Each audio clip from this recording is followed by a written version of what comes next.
ለየካቲት በዛቲ ዕለት አይረፍ። ቅዱስ ኤፍሬም መታሰቢያው ነው። በረከቱ ጋራት። በዚችም ዕለት የጴጥሮስና የሶፊያ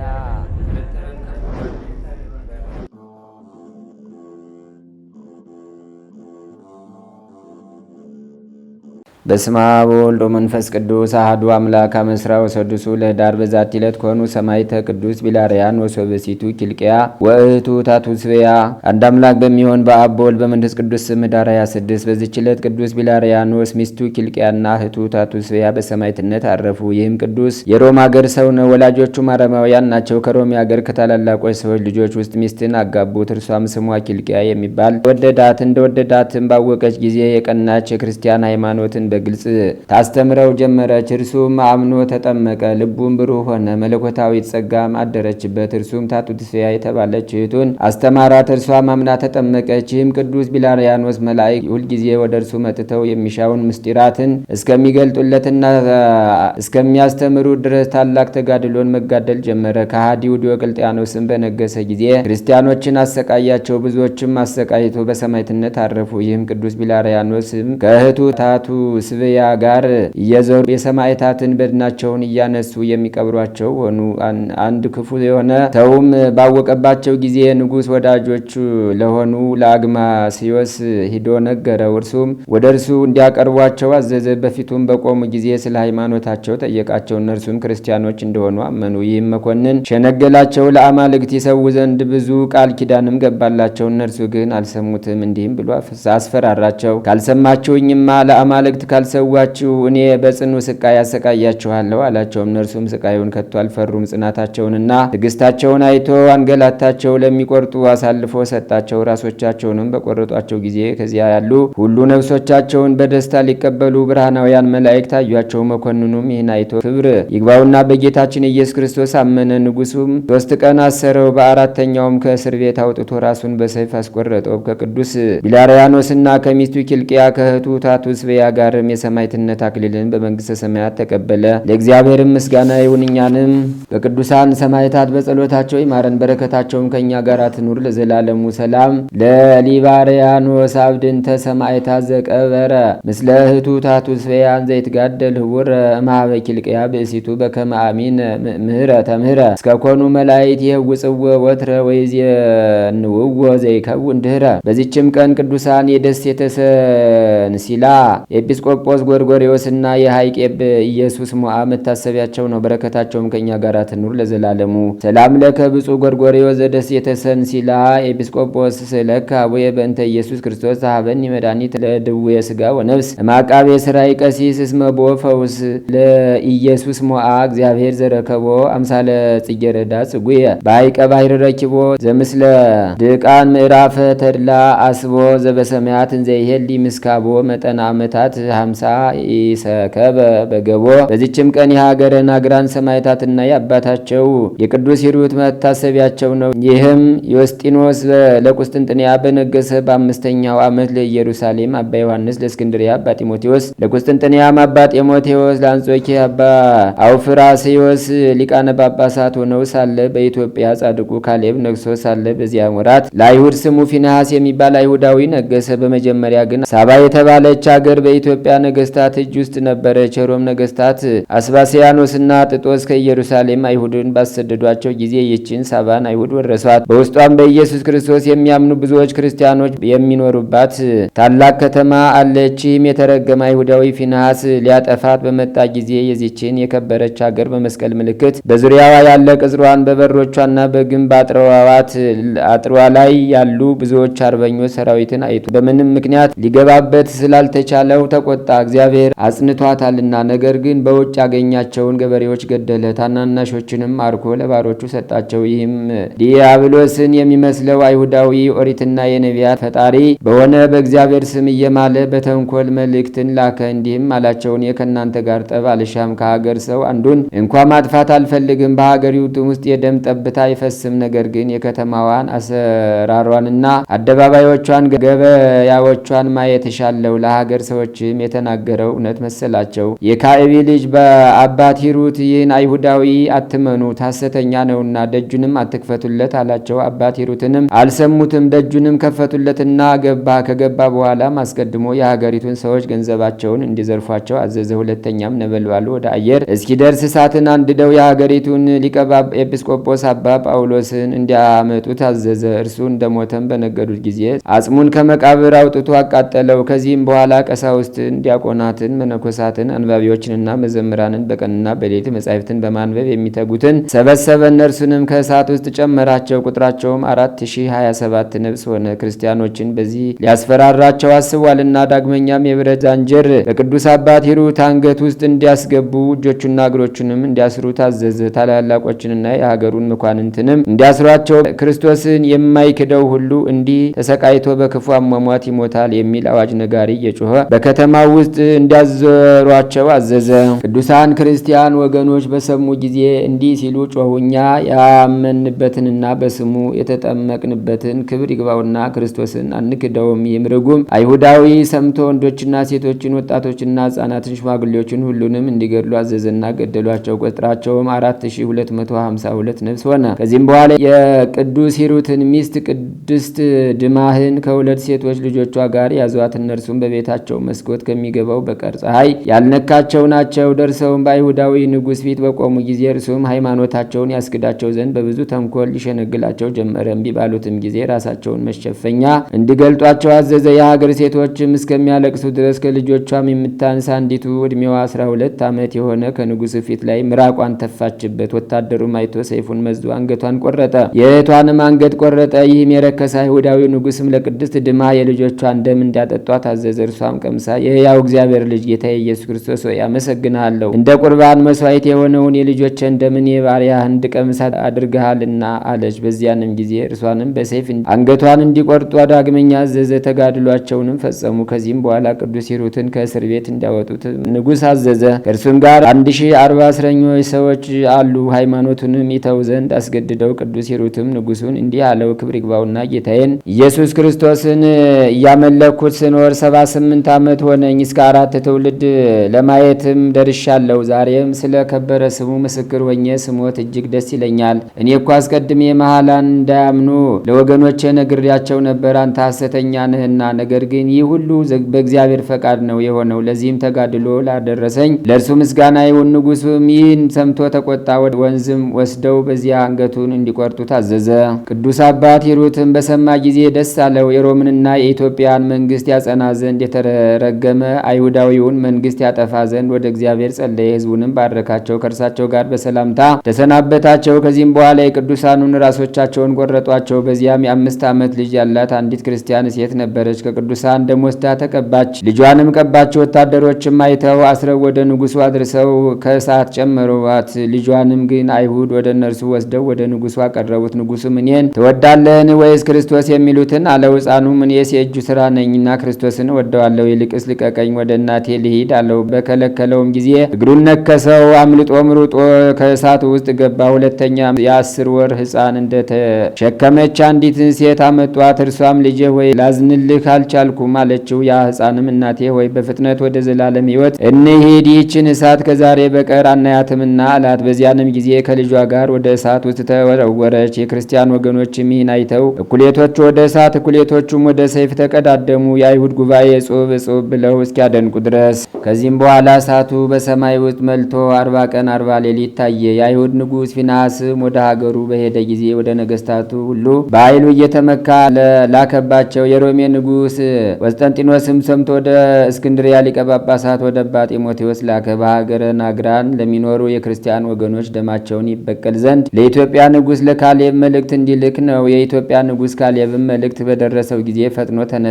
በዋሻ ከሚኖር ከአባ ጰንጠሌዎን በረከትን ተቀብሎ ከብዙ ሰራዊት ጋር በመርከቦች ተጭኖ ሄደ። በደረሰም ጊዜ የሳባን ንጉሥ የፊንሐስን አገር አጠፋ። ሰውም ሆነ እንስሳም ሆነ ሸሽቶ የሚያመልጥ እንኳ ምን ሳይቀር አጠፋቸው። የናግራንን ከተማ ሕንፃዋን አደሰ። የሰማዕታትንም መታሰቢያ ቆመ። ከዚህም በኋላ ወደ ሮሜ ንጉሥ ዮስጢኖስ ወደ እስክንድሪያ ሊቀ ጳጳሳት አባ ጢሞቴዎስ የምስራች ላከ። እነርሱም ሰምተው እጅግ ደስ አላቸው፣ እግዚአብሔርንም አመሰገኑት። ለእግዚአብሔር ምስጋና ይሁን፣ እኛንም በእሊ ሰማዕታት ጸሎት ይማረን ይማረን፣ በረከታቸውም ከእኛ ጋር ትኑር ለዘላለሙ። ሰላም እብል ስነክሙ ማዕድመ ከዋክብተ ናግራን ሰማይት ዛብራህክሙ ዓለመ አራቄ ኩኑነ ወመስተሳልመ በቅድመ አምላክ ፈታሂ አመሃጢያትን ቆመ በእንተ ስሙ ዘካውክሙ አርአዩ ወደመ። በዚችም ቀን የተመሰገነና የከበረ ንጹሕ የሆነ የኢትዮጵያዊ አባታችን የሀብተ ማርያም የረፍቱ መታሰቢያ ነው። የዚህ ቅዱስ አባት የትውልዱ ሀገር የራዊ በምትባል በስተ ምስራቅ ባለች ሀገር ውስጥ ነው። በዚህም ስሙ ፍሬ ቡሩክ የሚባል አንድ ሰው ነበረ።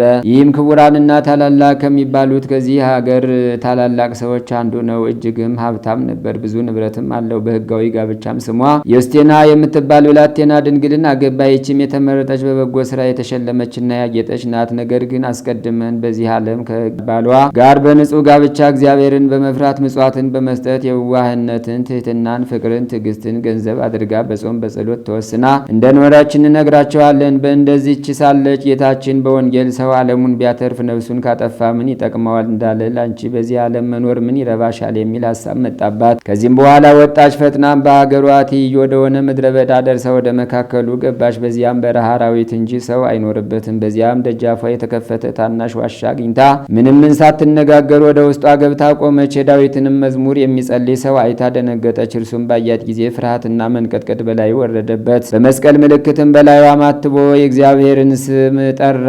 እንዳልሸሸችም አይቶ ሰው መሆኗን አወቀ። ባወቀም ጊዜ እንዲህ ብሎ ገሰጻት። ወደዚህ ምን አመጣሽ? ለእኔ እንቅፋት ልትወኝ ነውን? አሁንም ከዚህ ፈጥነሽ ሂጂ አላት። እርሷም አባቴ ሆይ አንተ እንዳልከው አይደለም። እኔ ለሕያው እግዚአብሔር ልጅ ለኢየሱስ ክርስቶስ አገልጋይ ነኝ እንጂ በእርሱ ፍቅርና በእናቱ በእመቤቴ በቅድስት ድንግል ማርያም ፍቅር ያለኝን ሁሉ ትቼ ንቄ ከዓለም ወጥቼ ወደዚህ መጣሁ። በዚህ ቦታም ከአራዊት በቀር ሰው እንዳለ አላወቅኩም። አሁንም አባቴ ይቅርታ አድርግልኝ፣ ወደ ሌላ ቦታ እሄዳለሁ አለችው። በዚያንም ጊዜ ከእርሷ የሚሆነውን መንፈስ ቅዱስ ገልጾለት እንዲህ አላት። የናወደ ዓለም ሁሉ የሚወጣ በሕይወተ ስጋም እያለ የብዙዎች ሰዎች ነፍሳትን ከሲኦል የሚያወጣ እንደ መላእክትም ክንፎች ተሰጥተውት ወደ አርያም ወጥቶ የሥላሴን የአንድነትና የሦስትነትን ምስጢር የሚያይ ልጅን ተወልጅ ዘንድ አለሽና ወደ ቤትሽ ተመለሽ አላት። ቅድስት ዮስቴናም ከዚያ ሽማግሌ ባህታዊን በሰማች ጊዜ አድንቃ የፈጣሪ የፈቃዱ ከሆነ ብላ ወደ ቤቷ ተመለሰች። ከጥቂት ቀኖችም በኋላ ጸንሳ ይህን ደም ግባቱ መልኩ የሚያምር ልጅን ወለደች። በእናትና በአባቱ ቤትም ታላቅ ደስታ ሆኖ ለድሆችና ለጦም አዳሪዎች ለዘመዶቻቸውም ለጎረቤቶቻቸውም ታላቅ ምሳ አደረጉ። እነርሱም በጠገቡ ጊዜ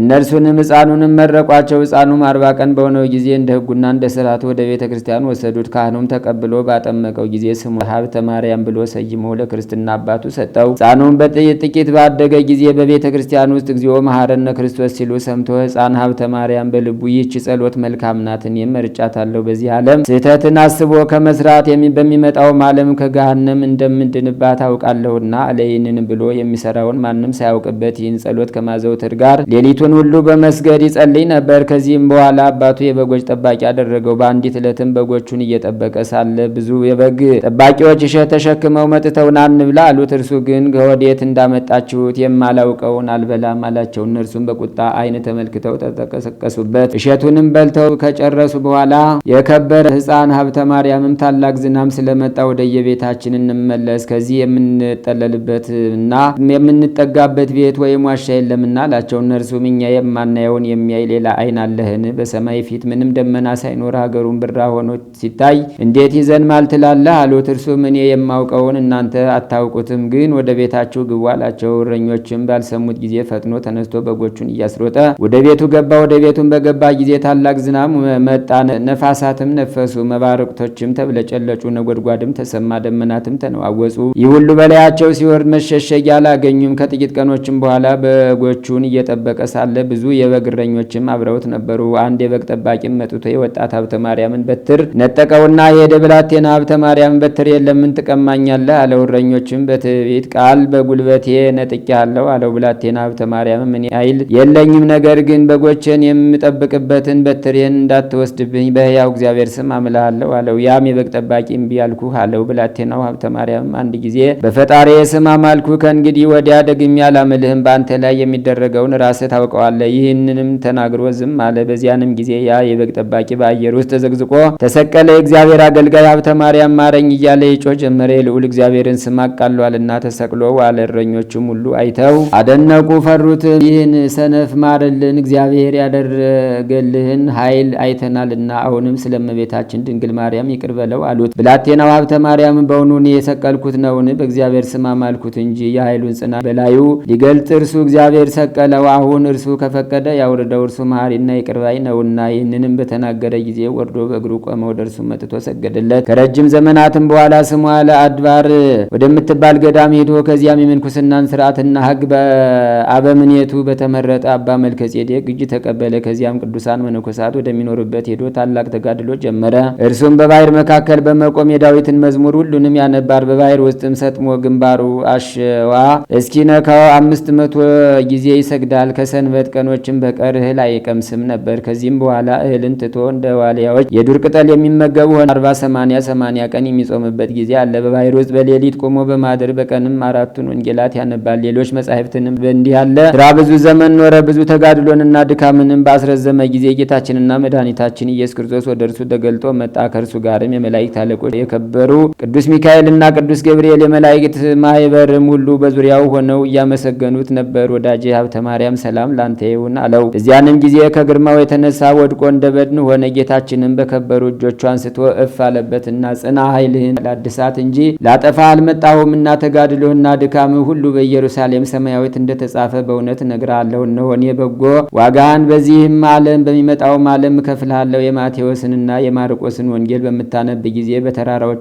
በዋሻው በፍርኩታ ተሰውረው ወደሚኖሩ እንዳንተ ካሉ ቅዱሳን ጋር በመገናኘት በላዩ ተቀምጠው ወደ ምስራቅ፣ ወደ ምዕራብ፣ ወደ ሰሜንና ደቡብ የምትበርበት የብርሃን ሰረገላ ሰጠው። ሉቃስና ዮሐንስ የጻፉትን ወንጌል ባነበብክ ጊዜ ስጋዬንና ደሜን በዚያ ትቀበል ዘንድ በላዩ ተቀምጠ ወደ ኢየሩሳሌም የምትሄድበት የእሳት ሰረገላ ሰጠው አለው። ከብዙ ዘመናትና ከብዙ ተጋድሎ በኋላ የሚሞትበት ጊዜ ሲደርስ ለሞቱ ምክንያት የሚሆን ቸነፈር ያዘው። ክብር ይግባውና ጌታችን ኢየሱስ ክርስቶስ ወደ እርሱ መጥቶ ወዳጄ ሀብተ ማርያም ሰላም ላንተ ይሁን፣ ዛሬ ግን የመጣሁት ከድካም ወደ እረፍት ልወስድ ነው። እነሆ 7 አክሊላትን አዘጋጅቼልሃለሁና አንዱ ስለ ድንግልና፣ ሁለተኛው ዓለምንና በውስጡ ያለ ሁሉን ትተ በመውጣት፣ ሶስተኛው ፍጹም ስለሆነው ምንኩስና፣ አራተኛው 4ቱን ወንጌሎች አዘውትረ የምታነብ በመሆንህ፣ አምስተኛው ስለ እኔ ፍቅር መራብና መጠማትን ስለታገስ፣ ስድስተኛው በልብ ቂምና በቀልን ባለማሳደር፣ ሰባተኛውም ስለ ንጹሕ ክህነትህና ስለምታሳርገው ያማረ የተወደደ ጣንና መስዋዕት ሰጠው። እሊህ 7ቱ አክሊላት ለእያንዳንዳቸው 15 ህብር አላቸው። መታሰቢያን ካደረጉና በጸሎት ከተማጸኑ ጋር የምትገባበትን ቤት በውስጧ 500 የወርቅ አምዶች ተተከሉ። የተተከሉባትን ሰጠው። ደግሞ የእሳት መስቀልን፣ የወርቅ ጫማን፣ የብርሃን ልብስን፣ ስውር የሆነ መና ሰጣለሁ አለው። መድኃኒታችንም ይህን ቃል ኪዳን ሲሰጠው በየነገዳቸውና በየስርዓታቸው 99 የመላእክት ሰራዊት መጥተው ወዳጃችን ሰላም ላንተ ይሁን፣ ዛሬ እስከ ፀሐይ 7 እጅ ወደምታበራ አገራችን በዝማሬና በማህሌት አክብረን ልንወስድ መጣን አሉት። አባታችን አባ ሀብተ ማርያም በሰማያት ለእግዚአብሔር ምስጋና ይሁን፣ በምድርም ሰላም ሆነ፣ የሰው ነጻነቱ ሊሰጠው አለ። ይህንንም በተናገረ ጊዜ ጌታችን በሶስትነቱ ተገልጦ ታየውና የመጥምቆ ዮሐንስን ሀገር ጠጋግታ ያለች ከፀሐይ 7 እጅ የምታበራ ሀገርን እሰጥ ዘንድ በራሴ ማልኩልህ አለው። መታሰቢያን የሚያደርገውን በስም ለቤተ ክርስቲያን መባ የሚሰጠውን ስምህንም የጠራውን ወደዚች ሀገር አገባዋለሁ። 4ቱን ወንጌሎችም እያነበብክ ስለኖርክ የእያንዲቱን ቃል ፍሬዋን እንዳንድ ሺህ አደረግኩልህ። ይኸውም ካንተ በኋላ ለሚመጡ ልጆች መጽሐፈ ገድልህን ለሚያነብና በእምነት ለሚሰሙ የገድልህን መጽሐፍ ተነበበበት ውሃ ለሚረጩ ለሚነከሩበት ይህን ቃል ኪዳን ሰጥቻለሁ። ከዚህም በኋላ መድኃኒታችን አፉን 3 ጊዜ ሳመው። በዚያንም ጊዜ ከፍቅሩ ጣም ብዛት የተነሳ ነፍሱ ከስጋዋ ተለየ። ጌታችንም ተቀብሎ አቅፎ ከእርሱ ጋር አሳረጋት። በመላእክት ጉባኤም ብዙ ምስጋና ተደረገ። ለእግዚአብሔር ምስጋና ይሁን፣ እኛንም በዚህ ጻድቅ ጸሎት ይማረን፣ በረከቱም ከኛ ጋር ትኑር ለዘላለሙ። ሰላም እብል ለቀሱተ ማይንተ ተፈልጣ እስከ ትገብ ድህረ በትእዛዘ ክርስቶስ ቤጣ ሀብተ ማርያም ብፁዕ ተመጣው የኪዳን አፈ የውጣ ስለከት ቀባ ለነፍሰ ዚአየ ኢያስፍጣሮ የሰማይ ርጉም አጊቶ ከማንበጣ። በዚችም ቀን የጌሊዮስ የምክዋስና የማርሊዮስ መታሰቢያቸው ነው። በረከታቸውም ከኛ ጋር ትኑር ለዘላለሙ። አንድ አምላክ በሚሆን በአብ በወልድ በመንፈስ ቅዱስ ስም ኅዳር 27 በዚች ቀን ለፋርስ ንጉስ ለሳፎር ልጅ ለንጉስ ክራጅ ከጭፍሮቹ ውስጥ የሆነ ህዋሳቱን የተቆራረጠ ቅዱስ ያዕቆብ በሰማዕትነት አረፈ። በዚችም ዕለት ከ72ቱ አርድእት የአንዱ የፊልሞና መታሰቢያው ነው። በረከቱም ከኛ ጋር ትኑር ለዘላለሙ። በዚችም ቀን የገበርማው የአባ ተክለ ሃይማኖት የአባ ገብረ ዮሐንስ የደብረ ቁንጽል የአባ ሊቃኖስ መታሰቢያቸው የመድኃኒታችንም የስቅለቱ መታሰቢያ ነው። በረከታቸውም ከኛ ጋር ትኑር ለዘላለሙ። በዚችም ቀን ዘርቦች በምትባል አገር የደብረ ጉይ የሰማዕት ቀለሚንጦስ መስታሰቢያው ነው። በረከቱም ከእኛ ጋር ትኑር ለዘላለሙ። ዛቅረብኩማ ኢሌታ ዘኪርያ ይላፈም ለተጸምዱ ከዘልፈ ለላ አነብቶ ከብዘንዴት መጽሐፈን ተረሰይ ከግዚኦ ጸዲቀ መበለት ወኩፈ ምለ አቡ ብኡላን ዘተርፈ ነቢያት ቅዱሳን ሐዋርያት ሰባኪያን ሰማዕት ወጻድቃን ወመላእክት ትጉሃን ደናግላድ እዩ መነኮሳት ሄራን ባርኩ ባርኮ ጉባኤ ዛቲ መካን እስከ አረጋዊ ሊቆ ነው ሕፃን ለዘ ጸሐፎ በክርታስ ወለዛ ጻፎን ዘይደርስ ወለዛ አንብቦ ወለዘ ተርጎሞ በልሳን አዲስ ወለዘ ሰማ ቃሎ በዝነ መንፈስ በጸሎተሙ ማርያም አራቂተ ኩሉም ባይ ስቡረ የመሐረነ ኢየሱስ ክርስቶስ አብ ወወልድ ወመንፈስ ቅዱስ አሐዱ አምላክ አሜን። ተአምሪሁ ለአቡነ ሀብተ ማርያም ጸሎቱ ወበረከቱ ያሃሉ ምስለ ኩልነ ህዝበ ክርስቲያን ለዓለም ዓለም አሜን። አንድ አምላክ በሚሆን በሶስትነቱ ስም አምነን ብፁዕ አባታችን አቡነ ሀብተ ማርያም ያደረገው ተአምራት እነግራችኋለን። ልመናው፣ ክብሩ፣ አማላጅነቱ፣ በረከቱ በሁላችን በህዝበ ክርስቲያን ይደርብን ለዘላለሙ አሜን። በዚሁ ቦታ የተሰበሰባችሁ ወንድሞቼ ሆይ እኔ የምነግራችሁ አባታችን አቡነ ሀብተ ማርያም ያደረገውን ድንቅ ስራ ነው። ከብዙ ልጆችና ከሚስቱም ጋር ቸነፈር በሚባል በሽታ የታመመ አንድ ባለጸጋ ሰው ነበረ። ከዚያ ሰው ከልጆቹ አንዱ ልጁ በገባው በሽታ ሞቶ ነበር። በዚያ ወራት በደብረ ሊባኖስ የሚኖር አንድ ዲያቆን ነበር። ይኸውም ዲያቆን የአቡነ ሀብተ ማርያም ተአምር ያውቅ ነበርና ከአባታችን መሬት የእምነቱን አፈር ይዞ ከነ ልጆቹ ከነ ሚስቱ ጋር ወደ ታመመው ሰው ቤት ሄዶ የእምነቱን መሬት ለሰውየው ሰጠውና በውሃ በጥብጠው እየጠጡ እየተቀቡ ልጆቹም ሚስቱም ሰውየውም ከዚያ ከቸነፈር በሽታ ሁላቸውም በፍጥነት ዳኑ። ለዘላለሙ ልመናው ክብሩ ይደርብንና ተአምራቱን የሰማን ያሰማን እኛንም የአቡነ ሀብተ ማርያም እንደዚሁ በነፍስ በስጋ ያድነን። ረድኤቱ በረከቱ አማላጅነቱ ለሀገራችን ሰላም ለሕዝባችን ፍቅር አንድነት ያድልልን ለዘላለሙ አሜን። የጻድቅ መታሰቢያ ለበረከት ለዘላለም ይኖራል። ነቢየ እግዚአብሔር ቅዱስ ዳዊት በመዝሙር 112 ቁጥር 6 ላይ በግዕዙ 116 ላይ የተናገረው ቃል ሲሆን የቃሉ መሰረታዊ ዓላማ እንደ እግዚአብሔር ፈቃድ በዚህ ኃይለ ቃል እግዚአብሔር ያስተምረናል። የሚያስተምር ማን ነው? የሚመክር ማን ነው? እስኪ እግዚአብሔር ያስተምረኝ የሚል እጁን ከፍ አድርጎ ያሳይ። አክብሩበት እግዚአብሔርን። ከሰው አንጠብቅም። ከሰው የምንጠብቀው ነገር የለም። ሁሉ ጊዜ ከእግዚአብሔር ብቻ ተስፋ አድርገን እሱን እየጠበቅን በቃሉ እንድንኖር አምላካችን እግዚአብሔር ይርዳል። የሰው ልጅ ዛሬ ሰው እየጠበቀ የእግዚአብሔርን ዓላማ ስለረሳ ከታቦቱ ፊት መቆም ሲገባው ከታቦቱ ጀርባ የሚቆመው ታቦት አውጥቶ የሚሄደው ከቃሉ ርቆ ያለው ሰው ብሎ ስለመጣ ነውና ከፊት የሚቀመጥ እግዚአብሔር አለ። እግዚአብሔር ያስተምረኛል፣ ለንስሐ ይመራኛል የሚል ሰው ደግሞ ከታቦቱ ፊት ይቀመጣል። የእግዚአብሔር ልጆች ጌታ ኢየሱስ ክርስቶስ የአምስት ገበያ ሕዝብ ባለበት ቦታ ሲያስተምር ሕዝቡ ከፊቱ ይማሩ ነበር። ከአንደበቱ የሚወጣውን ቃል ከዓይኖቹ ዓይኖቹን እያዩ የዓይኖቹን መመልከት እየተመለከቱ የእግዚአብሔርን ሐሳብ ብቻ እየተመለከቱ ከጀርባ ከመቀመጥ በፊት ቁጭ ብለው ልቦናቸው እንዳይሰረቅ የእግዚአብሔርን መንፈስ ይዘው ይኖሩ ነበር ይላል። በዚያን ጊዜ 12 ዓመት ደም የሚፈሳት ሴት ጨርቁን ስትነካው ትከሻውን ስትነካው የነካይ ማን ነው ብሎ ሲጠይቃቸው እነሱም የመለሱት እኛ ቃልህን እንሰማለን፣ እኛ ዓይኖችህን እናያለን እንጂ የነካህን እኛ አላየንም አሉ። ስለዚህ የእግዚአብሔር ልጆች ዛሬም ከፊት የሚቀመጥ ሰው መድኃኔዓለምን ያያል። ከፊት የሚቀመጥ ሰው ቅዱሳኑን ያያል። ዛሬ ከፊት የሚቀመጥ ሰው ድንግል ማርያምን ያያል። ከጀርባ የሚቀመጥ ምንድን ነው የሚያየው?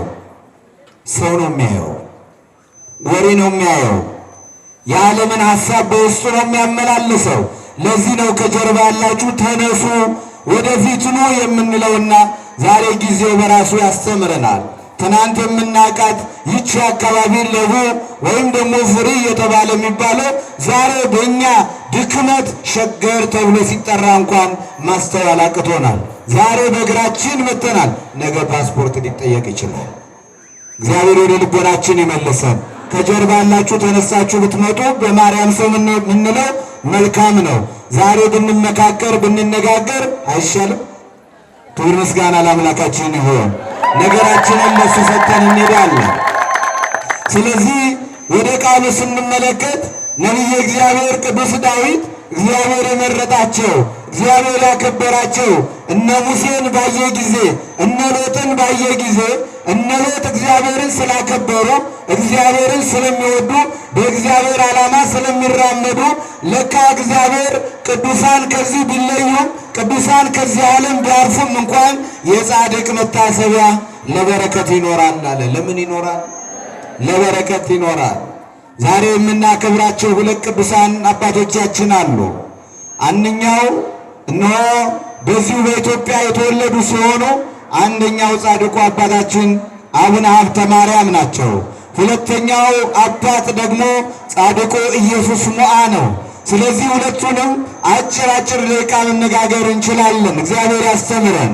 ኢየሱስ ሞዓ እግዚአብሔር የሚወዳቸው ጻድቅ ናቸው። እግዚአብሔርን የሚያከብሩ ናቸው። እግዚአብሔርን የሚያከብሩ መሆናቸው ከእናታቸው ማኅፀን ከወጡ ከተወለዱ በኋላ 30 ዓመት ሲሞላቸው እግዚአብሔርን ፍለጋ ወጡ ይላል። ስንት ዓመት ሲሞላቸው? ዛሬ 30 ዓመት ልጅ መታዘዝ አቅቶታል አይደለም? የ30 ዓመት ልጅ እናት የእግዚአብሔርን ቃል መስማት አቅቷታል። ልጇ ዕጣኑን ከሚያሸት ይልቅ ጡት ቢጠባላት ደስታዋ ነው። ሕፃን ልጅ ቃጭሉን ከሚሰማ ይልቅ ወሬ ቢሰማላት ድራማ ቢሰማላት ይቀላታል። ሕፃኑ ልጅ ከምታጠባው ይልቅ ጎማ ሰጣ እንጀራ እናት የምትለው ይበልጥባታል። ዛሬ ዓለማችን የተበላሸ የሆነው ለዚህ ነው። እናት የልጇን ሐዘን ከምታይ ይልቅ የሆዷን ተስጣዜ ኦፕራሲዮን ሆና የወለደችውን ማማት አቅቷት ሆዷን የተተረተረችውን ቁስሏን እያሰበች ለልጇ ጎማ እያጠባች እንጀራ እናት የምትል ብዙዎች ነን ክርስቲያኖች። እናት ዛሬ በቁሟ ሞታለች። ለምን ቢባል ሕፃን ልጅ እንጀራ እናት የሚባለው እናት ሞታ ባል ሌላ ባላ ሚስት አግብቶ ከዛ በኋላ የምትመጣው ሚስት ሁለተኛው ምን ትባላለች? እንጀራ እናት ትባላለች። ዛሬ ሳንሞት እንጀራ እናት ጎማ ጠባል ልጁን በሽተኛ ሃይማኖት የሌለው ከሃይማኖቱ የራቀ በጫት የወደቀ የወረደ አመለካከት ይዞ ከቤተ ክርስቲያን ዓላማ ወጥቶ ለኳስ ጨዋታ ለድራማው ጊዜ ሰጥቶ የአባቶችን ክብር እየናቀ ያለው የዛሬ ወጣት የእግዚአብሔር ልጆች እኛው መንገዱ ሌላ ስላሳየ ነው። ጻድቁ አባታችን ኢየሱስ ሞዓ 30 ዓመት ሲሞላቸው እግዚአብሔርን ዓላማ የእግዚአብሔርን መንገድ ለሕዝቡ ለማስተማር ለወንጌል ቆርጠው ተነሱ ይላል። ከዚህ በኋላ እሳቸው በምናኔ ላይ እያሉ በዚያን ጊዜ የነበረች እነሆ በዚያን ጊዜ የነበሩ ንግሥት የተባለች ዮዲት ጉዲት ነበረችና ዮዲት ጉዲት ኢትዮጵያ ቤተ ክርስቲያንን ልታወድም ሊቃውንትን ልታቃጥል ሊቃውንቱን ልታርድ ሊቃውንቱን ልታጠፋ ቤተ ክርስቲያንን ልታወድ ከግብፃውያን ነገሥታት ጋር ተሻርካ የእግዚአብሔር ልጆች ፕሮግራም አጀንዳ ይዛ መጣች። ዛሬም ኢትዮጵያ ላይ የውጭው ሴራ ዛሬም በኢትዮጵያ ላይ የውጭው ዓላማ ኢትዮጵያውያንን እያባላ ያለው ይሄኛው መቅሰፍት ነው።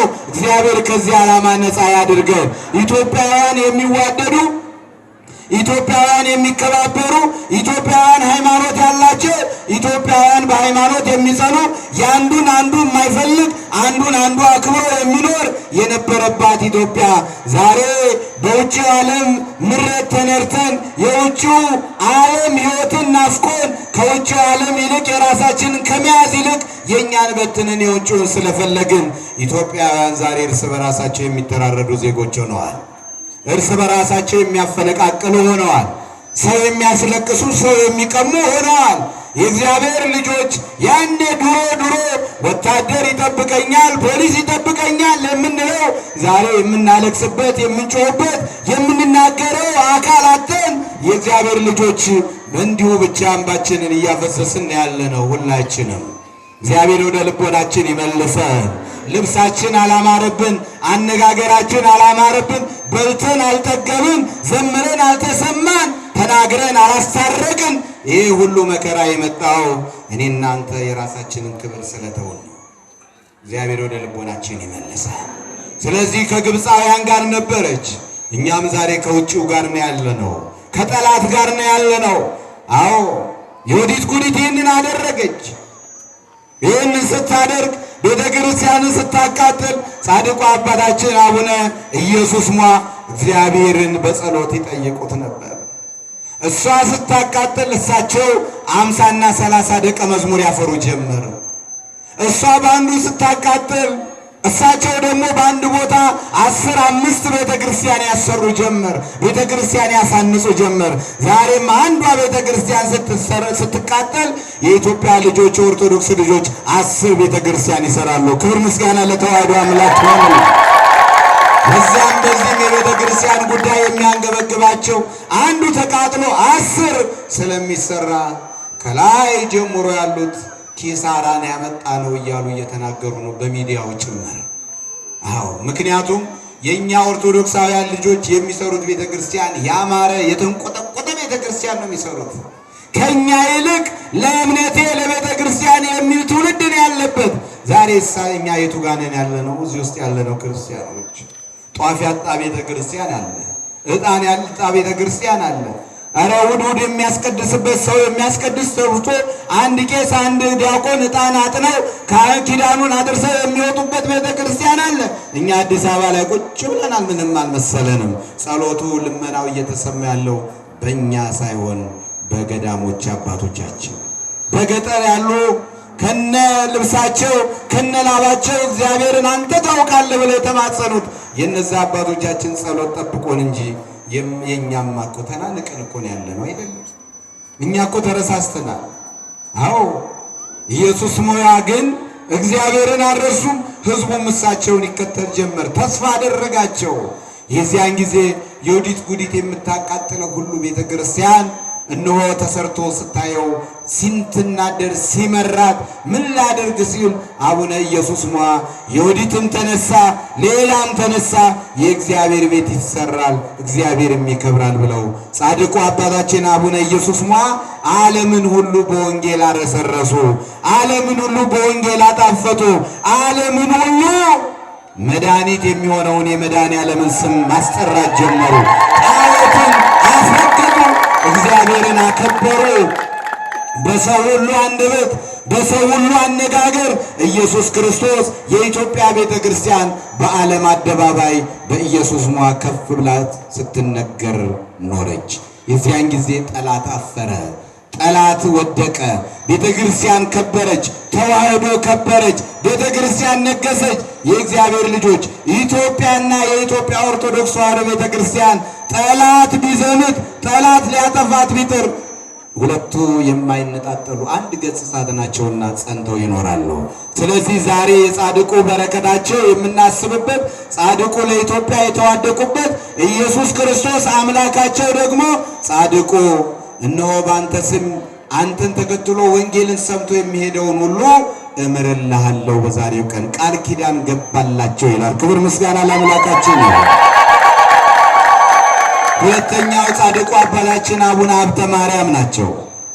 ጻድቁ አባታችን አቡነ ሀብተ ማርያም ከእናታቸው ከአባታቸው ከአብራከ ሥጋ ከተወለዱ በኋላ በ12ኛው መቶ ክፍለ ዘመን በዚህ ዓለም ክፉ ሥራ በሚሰራበት በዚህ ዓለም ክፉ ነገር በሚመጣበት ዓለም በመቅሰፍት እየተመታ ባለበት ዘመን እግዚአብሔር የወደዳቸው እግዚአብሔር ያከበራቸው በልጅነታቸው ዘመን ኢየሱስ ክርስቶስን አምላካቸውን ለመፈለግ የወጡ አባት ናቸው።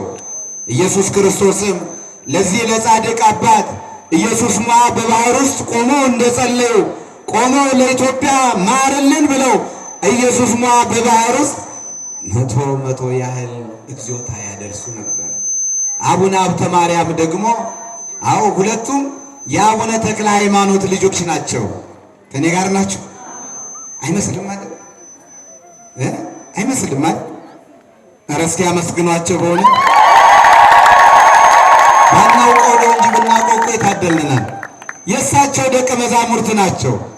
አብረው የነበሩ ለኢትዮጵያ ይጸሉ የነበሩ ናቸው።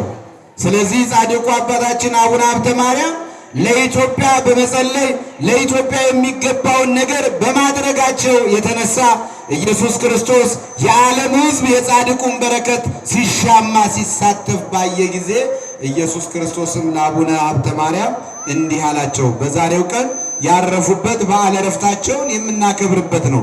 ከሥጋቸው ከነፍሳቸው ከመለያየቱ አስቀድሞ ጻድቁ ምን ላድርግልህ? በጸሎት በርትተሃል፣ አሕዛብን አንቀጥቅጠሃል፣ ጣዖታትን አፍርሰሃል፣ ብዙ ነገር አድርገሃል። ስለዚህ ምን ላድርግልህ አላቸው። ጻድቁ አባታችን አቡነ ሀብተ ማርያም እነሆ ክርስቲያኖች በመከራ ውስጥ ያሉ እየታረዱ እየተሰዉ እየተፈናቀሉ ቤታችሁ ወስናችሁ ገድሉን አንብቡ፣ ስንክሳሩን አንብቡ። የኅዳር 26ቱን ግልጽ ነው አይደል? እንድታነቡ አሁን ብዙዎቻችን ቆየት ብናረጋቸው አይ ነው የምትሉት። እውነት ነው የምንለው። አሁን እዚህ ውስጥ ብዙዎቻችን ተሰብስበናል እንጂ ብዙዎቻችን ልባችን ያለው ሌላ ቦታ ነው። አንዳንዶቻችን ስራ ቦታ፣ አንዳንዶቻችን እቤት፣ አንዳንዶቻችን ምሳ የሚበላው፣ አንዳንዶቻችን በኋላ የምንሄድበትን ፕሮግራም ነው የምናወጣው። እኛም ሞኝ አይደለንም። እናንተን አቆይተን እንድትማረሩብን አንፈልግም። እዚህ ቦታ ላይ የሚማረር ሰው ሊኖር አይገባም። በአንድነት ተደስታችሁ የምትሄዱባት ቤተ ክርስቲያን እኛ ለእናንተ እናንተ ለእኛ የምታደርጉ ስለሆነ አናቆያችሁም። ፈቃደኛ ናችሁ? እንቆይ እንዴ? እስኪ እንቆይ የሚል እኔ እኮ እልል በሉ አላልኩም፣ አጨብጭቡም አላልኩም። የሚቆይ ነው ያልኩት። እንቆያለን፣ እንደተፈለገው ሰዓት እንውላለን የሚል አንድ እጅማ የውሸት እኮ ነው። ስንት እጅ ነው የተሰጠው? አመስግኑበት። አሁን ያው ይሉንታም እያያዘ እኮ እጅ ያወጣል። ስለዚህ የእግዚአብሔር ልጆች ጻድቁ አባታችን አቡነ ሀብተ ማርያም ኢየሱስ ክርስቶስ ወደ እሳቸው ቀረበ። አዎ ከዚህ ዓለም ሊጠሩ ሲሉ ምን ላድርግልህ? ምን ልስራልህ? ምን ላደርግልህ ትፈልጋለህ አላቸው። ጻድቁ አባታችን አቡነ ሀብተ ማርያምም እኔ ለራሴ የምፈልገው የለም፣ ነገር ግን ስም በሚጠራበት መቅደስ በሚሰራበት መታሰቢያ በሚደረግበት ሁሉ የኢትዮጵያን ሕዝብ እንድትባርክልኝ እፈልጋለሁ። የኢትዮጵያን ሕዝብ ከሰይጣን ቁራኛ ነፃ እንድታደርግልኝ፣ ከሕመሙ እንድትፈውስልኝ እፈልጋለሁ አላቸው። ጻድቁ አባታችን አቡነ ሀብተ ማርያምም እነሆ ይህንን ነገር ሲጠይቁት ኢየሱስ ክርስቶስ እንዲህ አላቸው። አንተን የተቀበለ መታሰቢያን የሚያደርግ ዝክርን የሚዘክር መቅደስህ ታቦትህ ባለበት ቦታ ሄዶ ንስሐ ገብቶ ሥጋዬን የበላውን ደሜን የጠጣውን እስከ 14 ትውልድ ከዛም በላይ እምርልሃለሁ። ኧረ ክብር ምስጋና። ሁለተኛው ደግሞ ይህ ብቻ አይደለም፣ ሕዝቡ በቸነፈር በችግር እንዳይመጣ ብለኸኛልና ዕጣንህ ባለበት ማይጠንትህን ያሸተተ ዕጣኑ የጤሰበት እነሆ ሎሚውን የወሰደ በአንተ ስም ሎሚውን የበላ እምርልሃለሁ፣ ምንም በሽታ አይነካብህም ብሎ ኢየሱስ ክርስቶስ ቃል ኪዳን ገባላቸው። የእግዚአብሔር ልጆች እኛ ዝም ብለን አይደለም ታቦት የምናወጣው። እኛ ዝም ብለን አይደል ቤተ ክርስቲያን የተክለ ሃይማኖት የማርያም የገብርኤል የአቡነ ሀብተ ማርያም የምንለው። መታሰቢያቸውን አድርጎ ምናቸውን አድርጎ መታሰቢያቸውን አድርጎ ለነሱ መታሰቢያ ነው አይደለም። ብዙ ከተማ ስንሄድ ምንም ላልሰሩ ሰዎች ሐውልት ይቆምላቸው የለን? ምንም ነገር ለሌላቸው ሰዎች ድንጋይ ይቆምላቸዋል እኮ፣ ሕንፃም ስም ይሰየምላቸዋል። እንኳን አይደለም ይህንን ዓለም የናቁ ወንጌልን ያስፋፉ ይቅርና ማለቴ ነው። ስለዚህ ሰው የመሰለውን ሲያደርግ ኢየሱስ ክርስቶስ ደግሞ የሰጣቸውን በረከት ቤተ ክርስቲያን አክብራ ቤተ ክርስቲያን ትሰራለች፣ ታቦት ትቀርጻለች፣ ታቦታቱን ታከብራለች።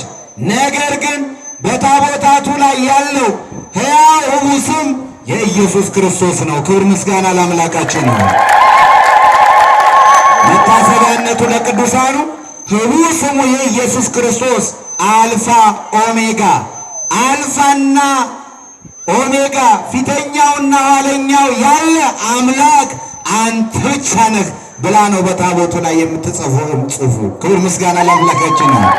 ሁለተኛ ቅዱሳኑ ቤተ ክርስቲያን ቢኖራቸው መታሰቢያቸው ቢሰራላቸው የእግዚአብሔር ልጆች ጉልላቱ ላይ የሚቀመጠው የቅዱሳኑ ፎቶ አይደለም።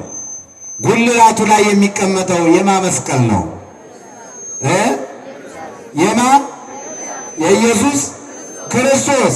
መስቀሉን ስናይ ማንን ነው የምናየው? ክብር ምስጋና ለስሙ ይሆንልን።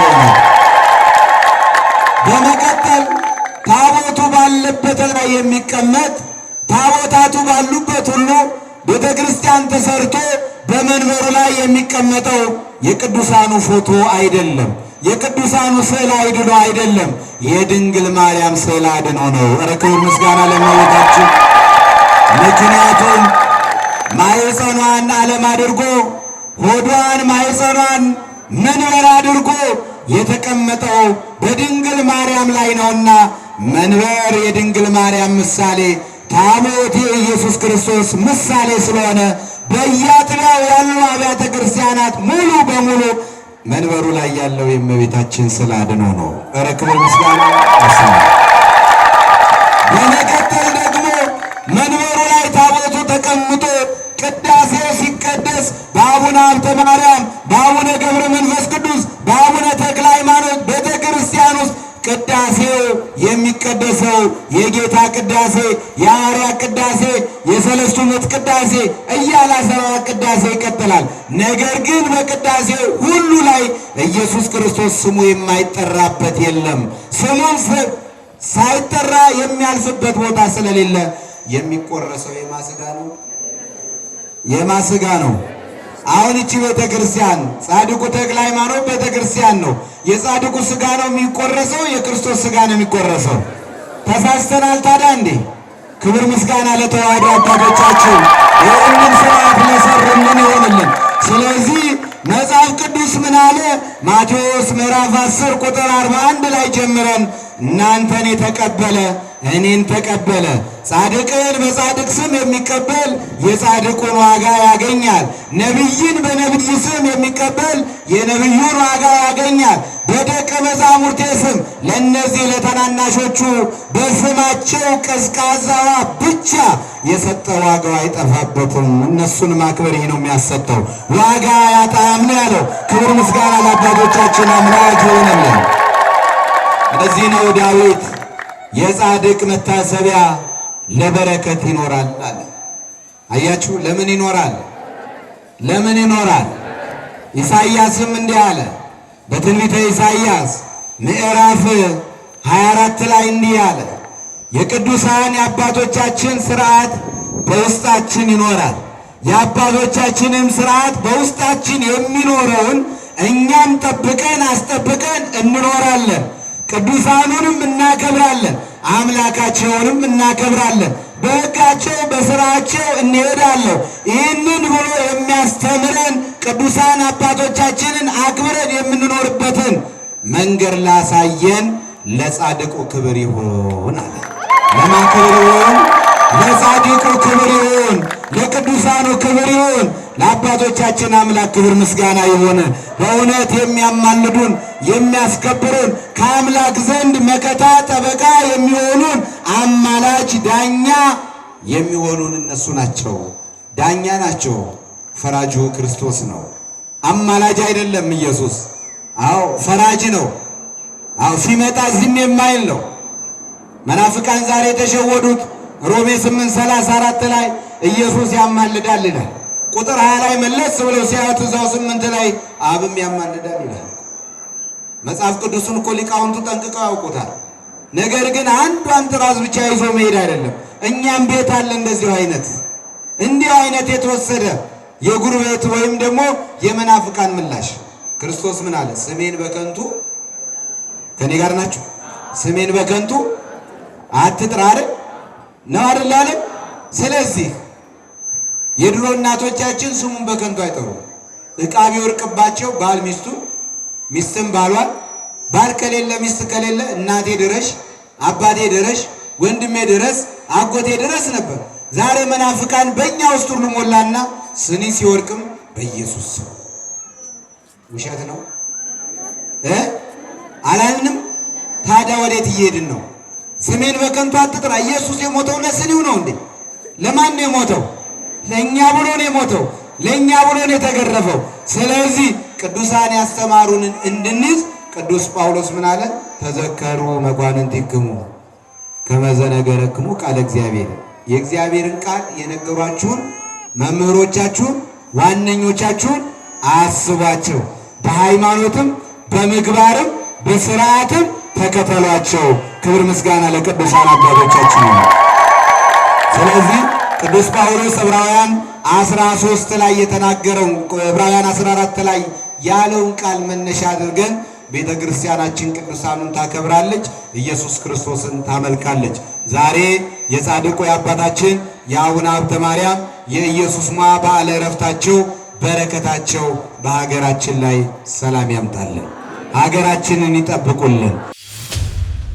አምላካችን ኢየሱስ ክርስቶስ የሰማነውን በዝን ልቡናችን ይጻፍብን፣ ከቅዱሳን ረድኤት በረከት ያሳትፈን፣ ሰላም ቀን ያውለን፣ በዓሉን የበረከት በዓል ያድርግልን። አምላካችን ቅድስት ተዋሕዶ ሃይማኖታችን አስፋልን፣ ምእመናንን በሃይማኖት አበርታልን። የሰላም አምላክ ሰላምን ስጠን።